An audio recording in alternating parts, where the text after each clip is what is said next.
ketahuilah tanpa limpahan dan pemberiannya kita ini tidak memiliki apa-apa dan tidak berdaya apa-apa. Maka janganlah berlaku sombong, karena sifat sombong tersebut hanya satu milik Allah Subhanahu wa taala. Sebagaimana Allah Subhanahu wa taala berfirman di dalam salah satu ayatnya surat Luqman ayat ke-18, "Wala tus'ir khaddaka lin-nasi wa la tamshi fil ardi maraha. Innallaha la yuhibbu kulla mukhtalin fakhur." Dan kamu jangan memalingkan mukamu dari manusia karena sombong, dan janganlah kamu berjalan di muka bumi dengan angkuh. Sesungguhnya Allah tidak menyukai orang-orang yang sombong lagi membanggakan diri. Sesungguhnya sifat sombong yang dimiliki oleh seseorang disebabkan karena perasaan yang keliru, yakni menganggap dirinya lebih kaya, lebih mulia, lebih gagah, lebih kuat, lebih pandai dan sebagainya. Seakan-akan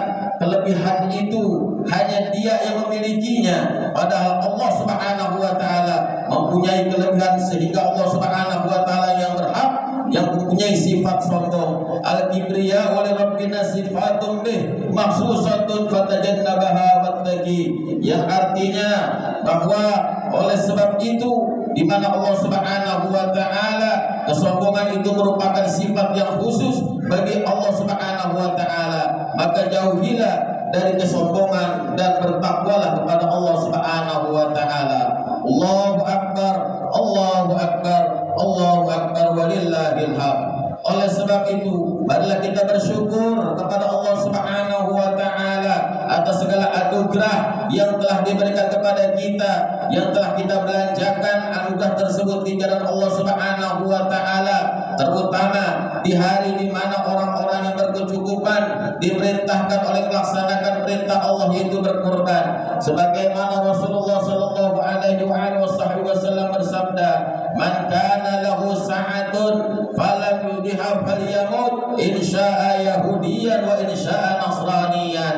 Barang siapa yang mempunyai kelapangan rezeki tapi tidak mau berkorban, maka mati sajalah ia, kalau mau sebagai orang Yahudi atau sebagai orang Nasrani. Na'udzubillahi min dzalik. Di lain hadis Rasulullah sallallahu alaihi wasallam pun bersabda, "Man kana lahu sa'atun fala yudhi fala yuqarribanna musallana." Barang siapa yang mempunyai kelapangan rezeki tapi tidak mau berkorban, maka jangan sekali-kali dia mendekati tempat sholatku, kata Rasulullah sallallahu alaihi wasallam. Kemudian di hadis yang ketiga, "Ala innal udhiyata minal a'mali munjiyati tunji sahibaha min syarri dunya wal akhirah." Ketahuilah bahwa korban-korban itu termasuk amal-amal penyelamat yang menyelamatkan pelakunya dari keburukan dunia dan akhirat. Saudara-saudara hadirin kaum muslimin wal muslimat yang dimuliakan oleh Allah Subhanahu wa taala, sehubungan dengan ibadah korban ini, marilah kita kembali melihat sejarah atau pengorbanan Nabi Allah Ibrahim alaihi salatu wassalam atas putranya yang tercinta Nabi Allah Ismail.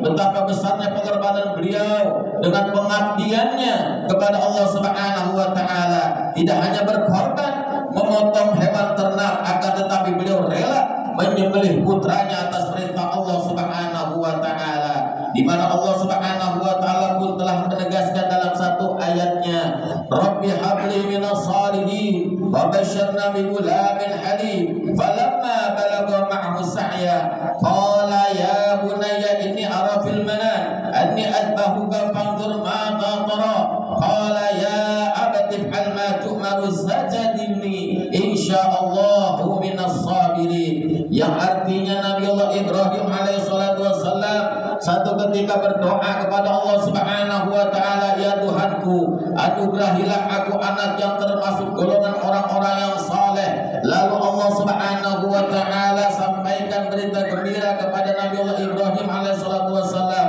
yaitu akan memperoleh anak yang sabar. Setelah sampai usia anak itu untuk berusaha, Nabi Allah Ibrahim alaihi salatu wassalam dimimpikan oleh Allah Subhanahu wa taala agar dapat menyembelih leher putranya, itu Nabi Allah Ismail alaihi salatu wassalam. Dan saat itu Nabi Allah Ibrahim alaihi salatu wassalam pun berkata kepada anaknya Nabi Allah Ismail, "Hai anak, anakku. Aku melihat dalam satu mimpiku bahwa engkau kusembelih. Sebab itu pikirkanlah bagaimana bisa engkau kusembelih dan apa pendapatmu. Maka anaknya Nabi Allah Ismail alaihissalam memang sudah didasarkan menjadi anak yang sabar, anak yang soleh. Pun menjawab Nabi Allah Ismail kepada putranya, wahai ayahku, laksanakan apa yang diperintahkan kepada ayah, akan mendapati aku insya Allah termasuk golongan orang-orang yang sabar. Subhanallah, walhamdulillah, wala ilaha illallah, wallahu akbar, Allahu akbar, Allahu akbar, Allahu akbar, walillahil hamd. Demikianlah Allah Subhanahu wa taala berkenan membalas pengorbanan Nabi Allah Ibrahim alaihissalatu wassalam yang telah berserah diri memenuhi daripada perintah Allah Subhanahu wa taala. Semoga peristiwa yang bersejarah itu dapat kita jadikan sebagai pelajaran untuk berserah diri kita kepada Allah Subhanahu wa taala. Dan juga pada kesempatan yang berbahagia ini di tahun 1445 Hijriah, di mana kita dapat melaksanakan sholat Idul Adha secara berjamaah dengan mensyukuri daripada nikmat Allah Subhanahu wa taala yang sangat mulia. Sebab hakikatnya kebesaran ialah persatuan umat. Persatuan umat merupakan ajaran Islam yang harus dilaksanakan di dalam kehidupan kita sehari-hari. Sebagaimana contohnya terdekat di mana kita saksikan setiap hari di dalam pelaksanaan sholat berjamaah sebagai puncak pertemuan umat Islam dari segenap penjuru dunia, yaitu pada bulan haji. Seperti sekarang ini berkumpulnya umat Islam dari seluruh penjuru dunia di tanah haram merupakan suatu bukti ajaran persatuan dan kesatuan di dalam Islam itu sendiri. Ibadah haji merupakan kewajiban yang dipanggil oleh Allah Subhanahu wa taala.